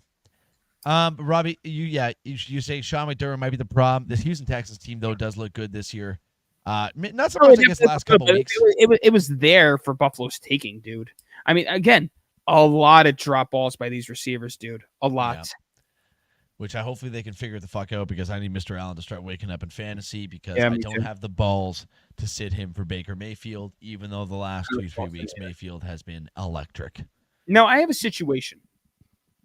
I'd like to discuss this very briefly with you. Yes, ma'am. I need a kicker. Harrison Butker's on a bye week, and if I drop Harrison Butker, he's going to get picked up immediately. He's a good kicker. On my bench, I have Cortland Sutton, Rome Odunze, Rashad White, Tucker Kraft, Jacoby Myers, Ramondre Stevenson. Right off the bat, I would say Tucker Kraft. But Tucker Kraft won me in my fantasy matchup. He got me freaking 24 points, and the week prior he got 17. I would have to say him, or, I mean, fuck, just for the names on that list, though, he's just definitely the smallest name. Or White. I can't drop White, dude. It's been shit this year. I know, but I used my 5th rounder, I think, was on him. Yeah. He was my 5th round. Amon-Ra, A.J. Brown, Josh Allen, Laporta, Rashad White. Oh, I guess Tucker's going to have to go then, sir. I think you're right, because I do have Laporta back. I used him in the 4th round. I think you're right. But, Mr. Robert, I say we move on to what was probably the game of the weekend here between the Baltimore Ravens and the Cincinnati Bengals. I mean, hell of a game. Can I tell you one thing right now as to why the Bengals lost this game, Robbie? Yes. It was their designated, or their, what's the word I'm looking for? Their designation that they put their kicker on this week. They had a kicker for the last 2 years that was their punter and also the guy to hold the field goal balls for them, which I guess is the position that's what they normally do anyways. Mm-hmm. They ended up waiving this guy this week, and taking his position was a undrafted rookie of this year who has punted quite well over the last couple weeks. It comes down to where the Bengals have a game-winning field goal opportunity in overtime. The gentleman who is the undrafted rookie is unable to hold the ball properly for Evan McPherson, thus shanking it, thus allowing the Baltimore Ravens to march down the field with a Derrick Henry 51-yard run and get this game put on ice with a field goal to win the game in overtime, 41-38, Robbie. And someone asked Jamar Chase, what's it like to lose? And Jamar Chase spazzed, and I'm on his side. What a stupid question. Like, these reporters ask, God, some reporters are just the dumbest questions of all time. Oh, we have a scrap here in Boston. In Florida? In Florida. Well, in Florida against Boston, sorry. Good start the season here, folks. Gotta love it. Keep going, Robbie. Sorry about that. Holy shit. I'm ready to move on to the next topic conversation. Well, then let's can we, before we move on to the next game here, Robbie, can I ask you the question here? Cincinnati Bengals now move to 1-4. Is there a panic button now starting to hit here in Cincinnati? Yeah, because that defense is atrociously bad. Terrible. Major panic. And you got to feel bad for Joe Burrow because he is legitimately. Bad for Burrow, Chase, and T. Higgins, and they're lighting it up. The whole offense is lighting it up. There's talks about them trading T. Higgins, and you might have to. You really might have to.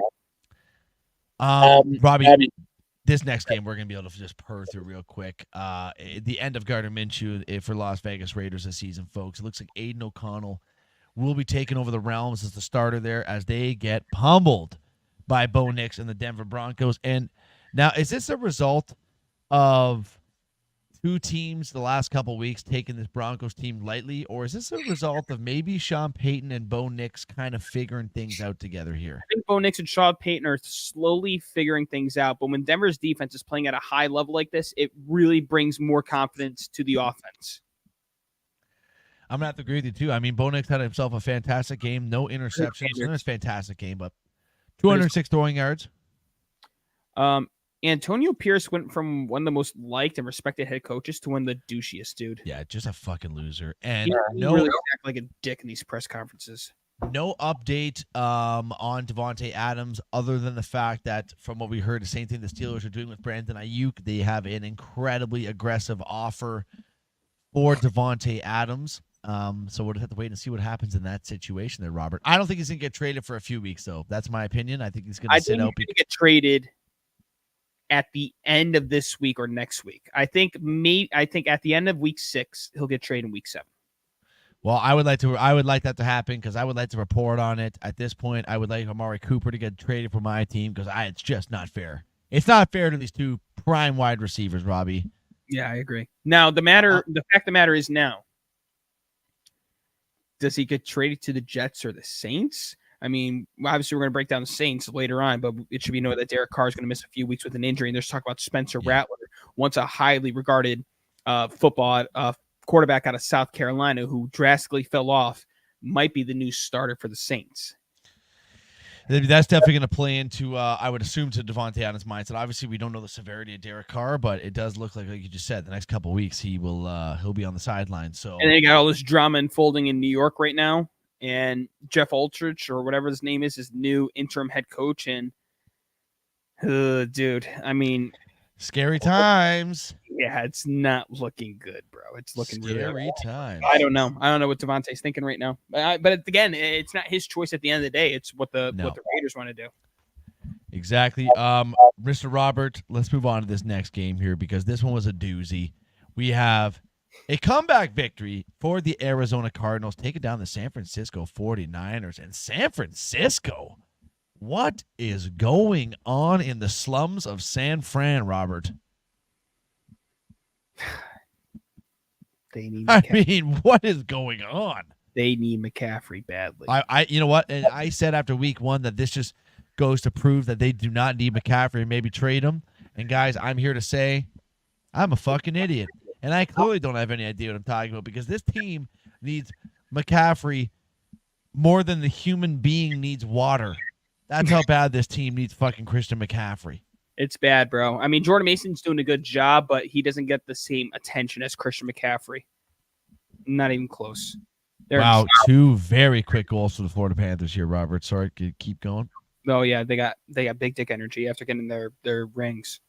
Yeah, they need McCaffrey back as soon as possible. And there's talks about November. I mean, it just gets worse and worse. I mean, we're talking about how he's going to be okay to we don't know to he's going to Germany. He's screwed. November. Oh boy. See, can I make a point that I heard about the Germany thing there? Yes. You know how bad it has to be. How bad it has to be here with what you're being told to go. Let's go get a probably 15th opinion from some fucking German specialist. I mean, I think at that point, LeBron, I think not last NBA season, but the year prior to said, "Screw the American doctors, I'm going to Germany." Really? Maybe they got some good healthcare down there. Yeah, I mean, they probably got the best doctors over there. I mean, maybe that's why they're all going over there. Mr. Robbie, I say we move on here. I did not see it was already 7:45. We got only 4 more games left to talk about here, Robbie. This next one here, we have a bit of an upset here, Robbie. The New York Giants taking down the Seattle Seahawks. Seattle Seahawks started the season off 3-0. Now have dropped 2 games in a row. Are these Giants? Are we going to use the term sneaky? I am going to use the term sneaky. Absolutely. I was gonna say that word, but you beat me to the punch. Daniel Jones did a good job, a very good job. He's played great for the last couple games. I mean, Darius Slayton, I think with a broken thumb and a cast on it, had 8 receptions for 122 yards and a tutty. He had a great game. By the way, I'm friends with Darius Slayton on Xbox. Tyrone Tracy filled in that void well for Devin Singletary. 18 carries, 129 yards. Daniel Jones had a QBR of 72.4 and a rating of 109.6. He outplayed Geno Smith by a lot. They didn't get to rush. They had a hard time running the ball in Seattle with that front 7 with the New York Giants. And that's what's going to dictate the Giants' success with Dexter Lawrence, Kayvon Thibodeau, and Brian Burns. That is going to be what ends up winning Giants football games. No Malik Neighbors, no Devin Singletary. And we're talking about if they had a kicker against the Commanders, they probably win that game. We're talking about being 3-2, 4-1 right now. They could be sneaky good. And Wan'Dale Robinson going live on Instagram, and immediately Brian Dable said, turn that shit. And he's right. Brian Dable's right. Dude, it's our second win. Act like you've been here before. Stop this nonsense. Get the hell off here. Stop. Yeah, motherfucker. We got fuck. Now, as we get closer to the trade deadline, we'll see what the Giants do. I mean, they got Daniel Jones a good. Now we got to talk another thing about Daniel Jones. He's not. The goal at the end of the day is to win Super Bowls. That's the goal. Daniel Jones is not that good of a quarterback to win you Super Bowls. Is he good enough to get you in the playoffs? We found that out, but it was mainly Saquon. But he did win that game against the Vikings, not Saquon. Yep. He's good enough to get you to the playoffs, but he's not good enough to get you to the Super Bowl. So the Giants have to find a way to find a quarterback post Daniel Jones. You cannot re-sign this guy. Daniel Jones. I mean, is he a top 20 quarterback or is he a top 25 quarterback? I go 25. I mean, right now I'll say 25, but dude, if he keeps playing the way he's playing, I mean, it's top 20, maybe even top 15 isn't crazy. To me, he's just a very average quarterback now. Like he's not a bad quarterback. He's not a great quarterback. He just does enough to win. Right. I agree. I guess it really, depending on who you're talking to, I think it could be maybe as high as a top 15, 17, top 20. Like maybe top 15 guy. Maybe some guys have him between that 10 to 15 slot, but I think there also could be guys that have him at 26th. I hope like it's. I really hope this shuts up Giants fans about firing Brian Dable. You cannot let go of Brian Dable, bro. You should keep Brian Dable at all costs. Do not fire this guy. Don't do it. It'd be the biggest mistake in your history. You'd be a fucking idiot. I agree. But right to the Giants. Mr. Robert, 3 more games to talk about here. And Ryan, I hope you're still around because the Green Bay Packers had a triumphant comeback victory against the Los Angeles Rams. No, still very, very injured Rams team here, Robert. But Jordan Love and the Packers get the job done. Jordan Love finally gets his first win of the season. And let's be honest, he looked okay. He didn't look like fantastic. I think he's still coming back from this injury, not feeling 100%, but did enough to get the job done, Robbie.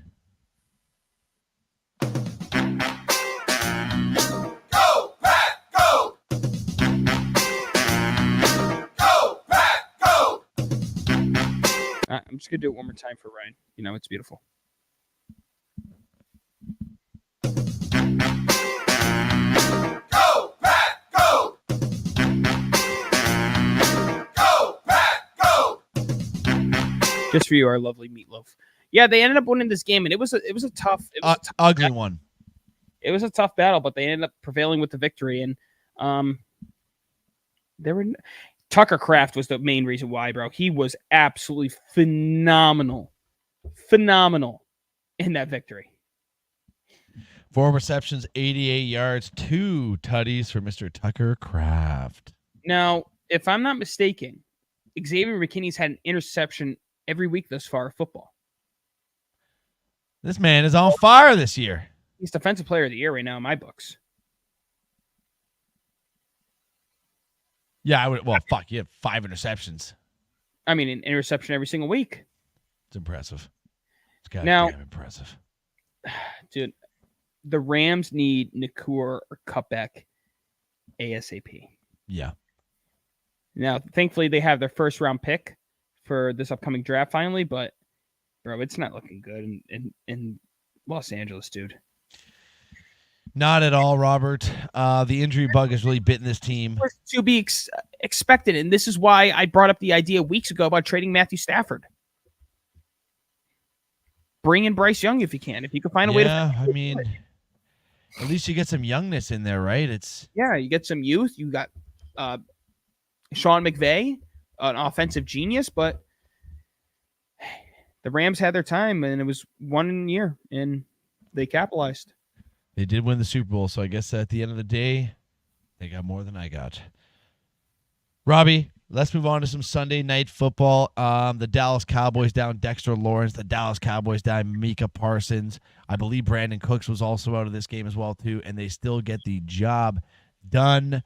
There was a video going around where it looked like CD Lamb called Dak Prescott a punk-ass bitch, or maybe it was just a punk-ass after a later game interception for him, but at the end of the day, the Cowboys do get the job done. And Robbie, I actually had a clean sweep this week in the picks, finally. Did you? Yep.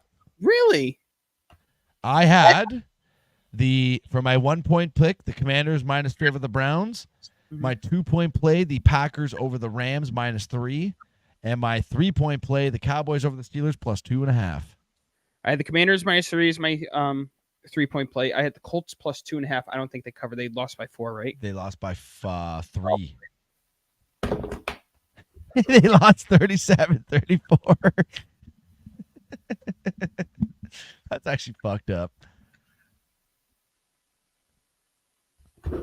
Damn, that's crazy, That's bro. a dagger. Wow, that's crazy, bro. And then I had the Patriots. They were -1.5 favorites heading into that day. So it looks like we might be getting a little close here now. We might be. We got to look at the whole point. Yeah, I'll have to go back and do some research here, but Robbie, let's get in that Sunday night. Definitely way ahead of you. You're still not way ahead. I don't think way ahead. Way ahead. But you're ahead. Okay, I don't know why you got to be a big faggot about it. All right. Dak Prescott, though, Robbie throws for 352 yards, but that blind idiot also threw 2 interceptions. I don't even know PG. they're saying that next week it looks like Russell Wilson is going to be ready to go. Wait, are you failing to mention the history that Dak Prescott made? What history was that?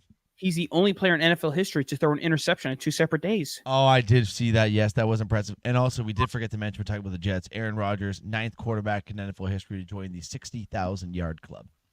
Who cares? He sucks. Okay. Yes, Dak Prescott throws a pick in the first quarter, I believe it was in that game, and the game was delayed due to lightning for about an hour and a half, so the game did. Yeah, dude, I was up at 9:30 waiting for them to start. They still didn't start the game. I was like, I don't like either team. I don't care. Yeah, it's like, fuck this. I went to sleep. But yes, he did throw an interception in 2 different days in the same game. NFL history, folks. But the Cowboys do get the job done, Robbie. They do. Don't mind me. I'm calling a certain someone. I think you know who I'm calling. You calling Isaiah? Yeah. I doubt he's going to answer. I might be calling the wrong Snapchat. So there's 2 that he has. Let me try these out. While you're loading up the other one, Robbie, I will quickly get into the Kansas City Chiefs New Orleans Saints game last night. Chiefs moved to 5-0, joining the Vikings as the only 2 teams continuing to win week in and week out. No, this would have been what I'm going to call the Patrick Mahomes, or sorry, the Travis Kelce come-out game for this season thus far. Kareem Hunt after week 2. I mean, this guy gets 27 carries last night, Robbie. 27 carries. Your waivers for your waiver wire. Thank God I got him for free. But the Chiefs get the job done again, Robbie. And I mean, they're getting this. They're getting this sort of play here from what I'm going to say is kind of a shitty season from Patty Mahomes. Like he hasn't looked like the Patty Mahomes that we've seen in years past, and they're still 5-0. Yeah, I agree. What's going to happen when this guy fucking figures it out? Oh, he figures it out. I mean, the freaking league's going to be in freaking disbelief of how good this team really is. And this is with Rashee Rice, who's getting surgery on his LCL. He's out for the rest of the year. Yep. Tough news right there, but I mean, that's going to make the Chiefs. I think you're going to see Amari Cooper in a Kansas City Chiefs uniform, Robbie. Don't say that. They're willing. Apparently, they're the only team 100% willing to pay the price of the second-round pick for Devontae Adams. So if they're willing to pay that second-round pick and the Raiders aren't willing to pay or trade with the Chiefs, then I don't see why the Chiefs wouldn't be willing to pay a third-round pick for Amari Cooper. At that point, what is a third-round pick to the Kansas City Chiefs if you're competing for a Super Bowl every year? Yeah, you're right. I don't know. Make the trade, but Robbie, that is all we got for NFL. Let's just get through this NHL.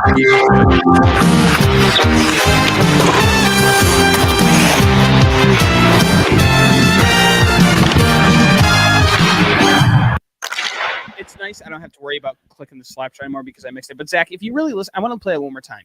Yep. Because it sounds like a swish from a basketball net. You'll hear like, oh, it sounds like a swish from a basketball net. Listen. Right there. Did you hear it? How the fuck? No, I didn't fucking hear it.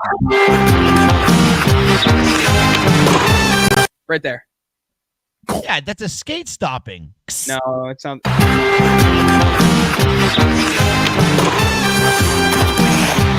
Yeah, that's somebody carving up some ice. Don't sue us. Do not sue us, folks. Guys, it's the best time of the year. The NHL season. On a scale of 1 to 10, how horny are you for this upcoming season? I'm an 11.5. I've taken it basically feels like I've taken a Blue Chew, a Viagra, and a Cialis all at the same time. My dick is flowing with so much blood right now that basically I could donate blood from my cock right now. That is how much blood is pumping in there. Thinking about this NHL season beginning tomorrow with my Toronto Maple Leafs and Robbie's Toronto Maple Leafs. Holy hell, that was loud, Ryan said. Sorry, Ryan. I'm so fucking fired up, Robbie. Before we get into our news, or sorry, our preview, I just want to go over a teeny tiny bit of news here that we have regarding the goaltenders, Robbie. And I'll make this quick because we got work early tomorrow. We're going a little late here, but that's why we move to Tuesdays, folks. That's why we move to Tuesdays. Jeremy Swayman and the Boston Bruins. The holdout is done, and it is 8 years, $66 million, a little over $8 million a year for Mr. Swayman. Pretty much the annual av that I had anticipated coming in, maybe a little bit more than what I had expected, but with the season starting today, Robbie, this is a deal that just had to get done. So it's a deal that had to get done. He is sticking with the Boston Bruins, which obviously we all saw happening. I think he used that little media thing saying that he might be requesting a trade as maybe a bit of a ploy to kind of really handcuff the Bruins, and clearly it worked. He got more than what I think people would have expected. And from what I'm watching so far in this season opener, Korpisalo is not the guy you want to have as your starting goalie. How about what I sent you? Yes, we're going to get into this guy right now, actually. New York Rangers goalie Igor Shesterkin, rumored to be offered an 8-year, $88 million contract. Robbie, there's never been a goalie in the history of the league to make $11 million. It never happened. I was going to say $10 million. I saw Sergei Bobrovsky's making $10 million. Bobrovsky and Carey Price was another guy that was making, I believe, 10 or 10.5. But like a goalie making $10 million plus is unheard of in the NHL. Shesterkin gets offered $11 million a year for 8 years, and it's rumored that he turned it down. Zach, I really hate to switch really quick. I just find this very fascinating. Do you mind if I share this really quick with you? Because I'm sure. To Twitter here. Daniel Jones has outplayed Aaron Rodgers this year. They're both 2-3. Aaron Rodgers has 7 touchdowns, 4 interceptions to Daniel Jones 6-3. Aaron Rodgers has 1,093 passing yards to Daniel Jones 1,138. Aaron Rodgers' pass rating is 81.6. Daniel Jones is 86.3. Aaron Rodgers' completion percentage is 61 to Jones 64. Enough football. I just want to share it too because that is freaking. So Daniel Jones better than Aaron Rodgers this year. He has been. Damn. I'm sorry. But, I forgot where I was going, Robbie. I'm not going to lie to you. You were talking goaltending. You were talking about how Igor is turned down 8 years, $88 million allegedly. That's ridiculous. If that is actually true, that is absolutely ridiculous. I would not offer him a fucking penny more. If you're going to be a little bitch about shit like that, $11 million a year, dude, to be a goaltender on a team that has a chance to win a Stanley Cup. Like what is with these guys attempting to handcuff their teams and just ruin their whole cap situation? Like I just don't understand it. Mm-hmm. If that's a true offer, 8 years, $88 million, you're an idiot for not accepting it. And that's a. If I'm a Rangers fan, I'm like, that's fucking disrespectful. Yeah, I understand you want to be a guy to set the market, but dude, $11 million a year, that's setting the market. I don't care who you are, that's setting the fucking market. Mm-hmm. Oh my god! I know your fucking stupid fat dad always has to say stuff like this. No, fuck him. No, Where's your dad? Because your dad? I don't care. I do. My dad doesn't fucking sit here and chirp his son's friends when they're doing a show with their son every single week in and week out because he's fucking. Fuck you, Bob. That's all I'm gonna say. Okay. But he's supporting us. Your dad isn't. I don't give a shit. Congratulations. Your dad's still a fucking loser and has to chirp me week in and week out. So fuck you, Bob. Dak Prescott. Daniel Jones is better than fucking Dak Prescott too. Fuck Dak Prescott. Fuck the Cowboys. Fuck you. I've had enough of this goddamn asshole week in and week out. I've had enough of him, Robbie. I've had enough of your goddamn alcoholic father. I've had enough. You know what? If we took a blood sample from Bob, it would be fucking bacon grease and Guinness. That's what we get from Bob's blood sample, okay? I've had enough of talking to this guy week in and week out, and I'm just going to ignore him from here on out because clearly he has nothing nice to say ever. Like, imagine I went on his fucking podcast week in and week out, Robbie, and I just said comments that a 5-year-old Down syndrome kid would say all episode long for 2 hours. Could you just imagine I did that week in and week out? That's what Bob takes of it. I don't touch Guinness. That's what Bob took from what I said. Okay. Sorry. I had to get that off my chest because he's been driving me nuts all fucking episode with these little digs. I haven't even said anything bad to him yet either. I haven't even said anything bad to him. I've been a nice guy. Fucking God. Fucking Bob. Every week. Oh my god. Anyways, Robbie, let's get into some predictions. Let's get the hell out of here. I could have told you it wasn't Guinness. I could have told you it was Coors Light. Sorry. Bob, can we please, from this point on, can we just please agree to be civil human beings? Do you think I like getting angry like that, Bob? I know you do, Bob. I fucking know you do. Fucking bastard. Oh my god! If he was a little bit nicer, I feel like you would let him be a special guest on the show. If he was a little bit Maybe nicer. I would, but now he's never ever going to be able to come on this show. Anyways, Robbie, let's get into some previews here, Robbie. Like we said, guys, the season starts today. So me and my good pal Robert here have decided what we're going to do for you is we are going to preview who we think is going to be in the Stanley Cup final matchup, who we think is going to win the Stanley Cup, and then we will go through all of the major awards, such as the Hart Trophy, otherwise known as the MVP. We'll do a Vezina preview. We'll do a Norris preview. We'll do a Rookie of the Year Calder preview. We'll do a Rocket Richard preview. And last but not least, we'll do an Art Ross preview, the leader of the points, Robbie. So why don't we get started with one of the smaller awards to start off with here, Robbie? Let's get started with the Rookie of the Year award. Big names coming in this year. Macklin Celebrini, the first overall pick, will be making his season debut. You have Lane Hudson out of Montreal, a great rookie defenseman coming in. You have Will Smith, who is a bit of an older rookie, playing with Macklin Celebrini in San Jose. I stayed away from this award. I'm not gonna lie. Because there was a lot of names you probably didn't see. There's a lot. It's like me asking you like who the Rookie of the Year is going to be in baseball. You're looking at the odds favorites. I want to stay away. I will take care of this one, Robbie, and I respect that right there. In my opinion, the obvious pick would be Matvei Michkov. I believe the guy's name is from Philadelphia. He has looked absolutely disgusting. If you wanted to make a bit more of a gambler's pick and you wanted to take someone with a bit more of a farther odds, Will Smith out of San Jose is my pick for Rookie of the Year next year. He's a bit older than these guys. He's playing with the first overall pick, Macklin Celebrini. The guy's a sniper. He was the best player for the United States development program the last couple of years, and I think this guy is just going to be a superstar, and he is going to be my pick for the Rookie of the Year, Robert.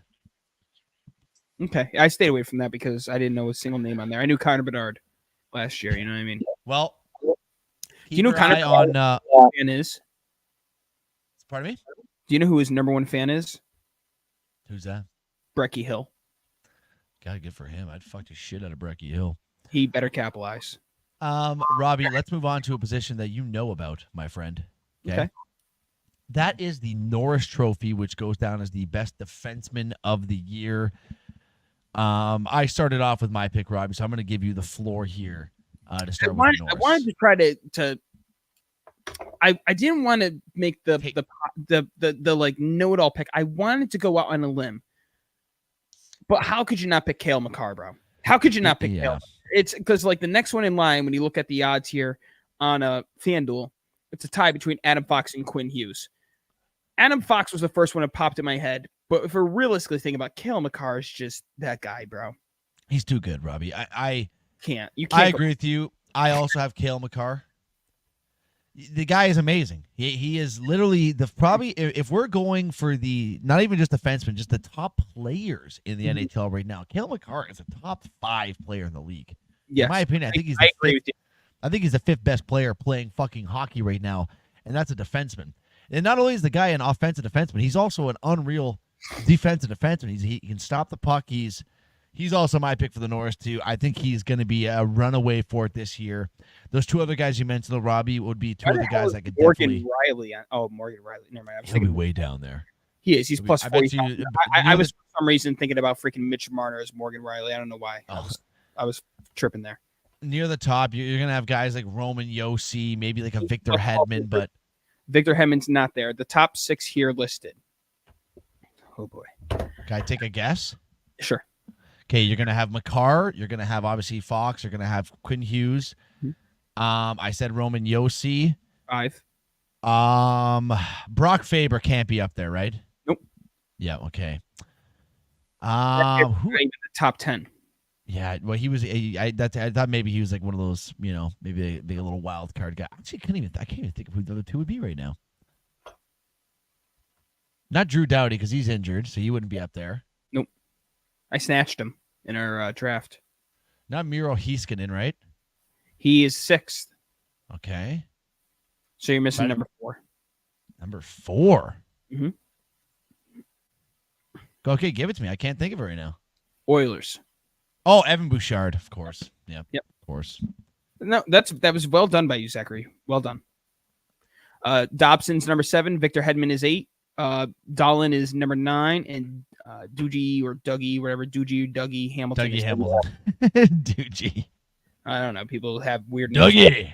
People have weird names in hockey, bro. That guy should have been a Leaf, eh? All right. So we both have Cale Makar for the North. Sorry. Okay, let's move on here, Robbie. Let's get right into the Vezina here for the top goaltender of the year, Robbie. And I'm gonna keep mine short and sweet. There's so many goalies you can choose from. You got There really are. from Boston. It's a lot. Like there's so many goalies. I was big on this guy last year. I'm still big on him this year. I think he is gonna be the starting goalie possibly for Team USA at these upcoming Olympic Games and the World Four Nations World thing we have coming up this year. And that's Jake Ottinger from the Dallas Stars, Robbie. Wow. He is a plus. Zach, you might as well throw like $50 on it. Too. I think so because he's not up there. He's a plus 1,500. Yeah, but there's got to be like 6 or 7 names above him, right? 1, 4, 10. Damn. He's tied with Sergei Bobrovsky and Linus Ullmark at plus 1,500. And ahead That's of him, my pick. And ahead of him is Asvalesky, Saros, or whatever his name is, Sorokin, Mark Storm, Demko, Swayman, Igor, and Hellebuck, or however you say his name. That, like I said, man, there's so many goddamn good goalies. Holy shit. Well, I believe I picked him last year too, where I took Sorokin was 1 and 2. I took one of the New York guys, but this year I'm going with Igor Shesterkin after just seeing that report prior to me making my picks there. To see that he turned out $11 million, maybe he's going to show the Rangers why he thinks he's worth maybe 12 or 13. I'm going to go with Igor. Not a bad pick at all, Robert. I mean, Igor is definitely a fantastic goaltender. I'm going to do my absolute best, Zachary. Yeah. I'm not going to Madison Square Garden. It's freaking like $180 to sit at the top to watch the Leafs and the Rangers. I might go to UBS to watch the Islanders and the Leafs. I want to invite Ryan and Steve. We're going to see what happens. We're going to see what the prices are looking like. Well, sounds good. Maybe I'll make a trip down for the weekend. You're a liar. You're an absolute liar. I said maybe. Did I say I'm going to? You're not going to. I don't want to hear maybe because there's I zero won't chance. do it. I know you wouldn't. It's not even worth it. Pussy. All righty. Rocket Richard trophy time, Robbie. And this one, I feel like we don't even have to have a debate. This is Austin Matthews' trophy to win for the next, until he retires, to be honest with you. This is his trophy to win. Mm-hmm. Yeah. Let's move on then. We have nothing else to talk about with this one. Okay, Robbie.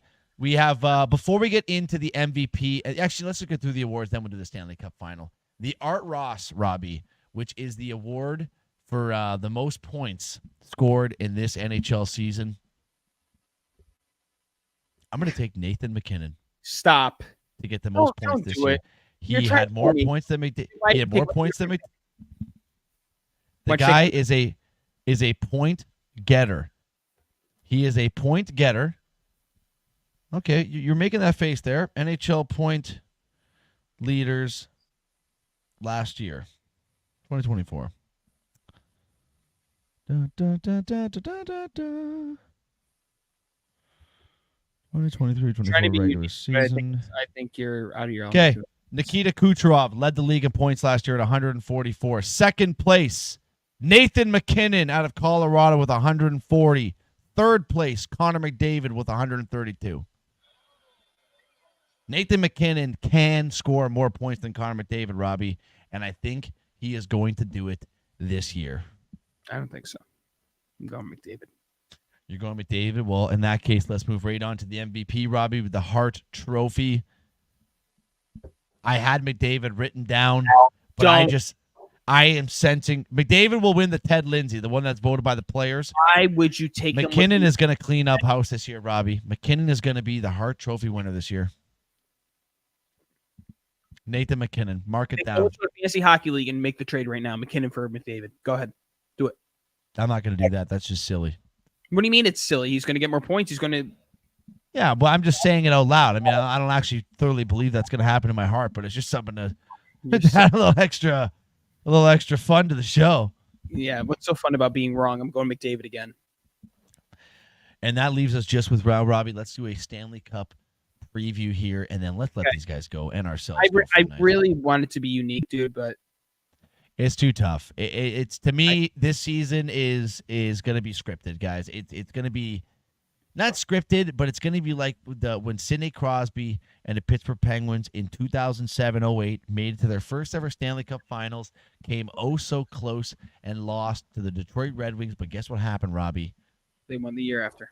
They got the taste of being in that finals. And when guys like Crosby and guys like McDavid. It's like the Florida Panthers. Exactly. When guys like McDavid, Matt Tkachuk, when those guys get the taste of something like that, Robbie, rest assured they will do everything in their fucking power to get back in there. And I'm actually going to make a change from what I had listed in my thing here, Robbie.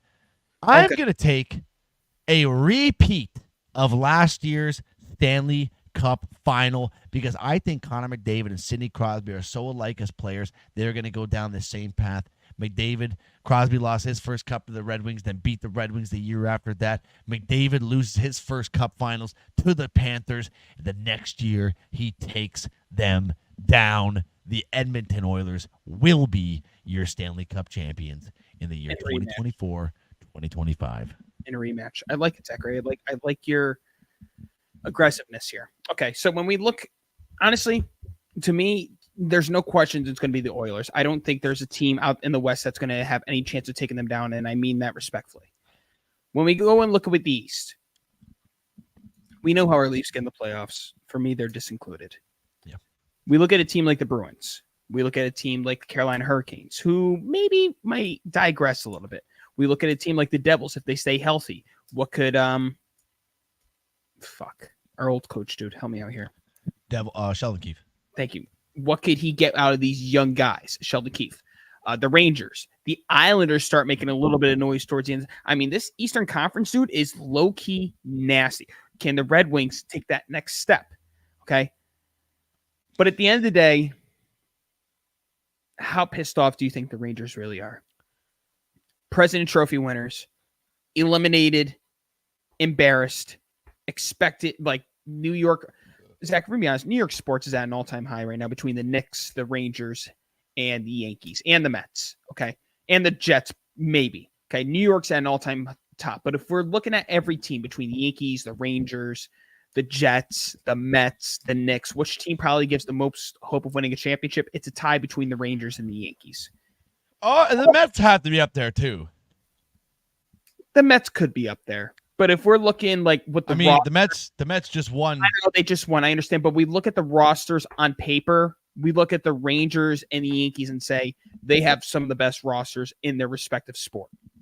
Fair, but also right now, and the Jets. As it stands right now, the Mets are close. They are the closest team to winning a championship. Well, the Yankees literally. Are you stupid idiot? I know, but I'm saying right now, literally, they are the closest.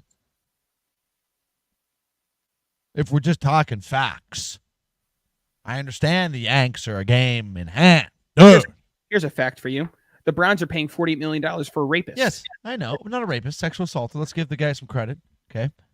Give him some credit. All right. Anyways. I think we're done here, Robbie. I think. No, I didn't even. Shut up. I elected to go with the Rangers and the Oilers in the Stanley Cup final. And I have Connor McDavid winning his first Stanley Cup in 6. I actually had the Rangers in. I'm sure you saw the note that I made there by accident, but that was my original matchup that I crafted. And I didn't want to copycat them, but then I really thought about it, and I was like, this Rangers team is going to be really, really hungry. I think they could do what it takes to get past Florida or Carolina or whatever team stands in their way this year. Well, and you got great forwards, you got a great defensive core, you have a great goaltender. I think this is going to be the year where anything that's going to stop the Rangers potentially is Chris Kreider. Chris Kreider's good. I think the only thing that could potentially stop him is their captain, Jacob Trouba. I know he's good, but he's getting older too. Getting old. He's not going to be the 40, 50 goal scorer that we've seen before. No. There's no chance, but he's still going to be that guy, the great net front presence on the power play. He's a great disturber in front of the net. I think this is going to be a massive year for their ex-first overall pick, Alexis Lafreniere, Robbie. I think this is finally going to be the year where he gets top 3, top 6 timing. Yeah. First power play unit timing. The guy deserves it. He's a fucking great player, and I think this is going to be a big step for him where he maybe becomes that top 2 guy on this Rangers squad. I agree with you. Well, Zachary, that's it for another long edition of Sports Give. I'll tell you one thing. I doubt Thursday is going to take as long as it took tonight, because this is what happens when we do Tuesday, folks. We're recapping the whole week of football. This is October. This is where these shows might last over 2 hours. But here's what we need y'all motherfuckers to do. Tell your friends, share, subscribe, YouTube, Twitch, show us some support. This is what we want to do. We want to sit here with a microphone to our face and talk instead of doing all this. What was it? You were lifting 120-pound panels today? 132 pounds they all weighed, and I hung about fucking 25 of them today probably. He doesn't want to do that. I don't want to freaking lift 12-foot, 20-foot bars anymore. So help us out. Help us out and let this be our jobs. And we will entertain you folks. Hell, we could probably do Monday through Fridays if we really wanted to, Zachary. If this becomes a full-time thing, I'll do 5 episodes a week. I'll do 7 episodes. I'll do 50 episodes a week if I don't have to go into work at 5 o'clock in the morning tomorrow. What time's your alarm? I'm going to set my first one for 3:30 probably. Yeah, me too. 3:30. Think about it. If we went to bed at 7:30, it's 8 hours of sleep for us. Like that's yeah. So I'm gonna hope to get to bed by 9:30. That's my goal tonight. My goal is 9:15 because I went to bed last night like 10:30, 10:45. Damn. Yeah. Well, you better get some sleep there, pal. I need it, and I still got to edit. At least you can get off. But ladies and gentlemen, that's it. We need to get off right in my chest after this one. It's time. It's time. Zachary, take us out, please. Hurry. Ladies and gentlemen, that is I was going to say another, but that is the first Tuesday edition of the Sports Game, and get used to it, motherfuckers.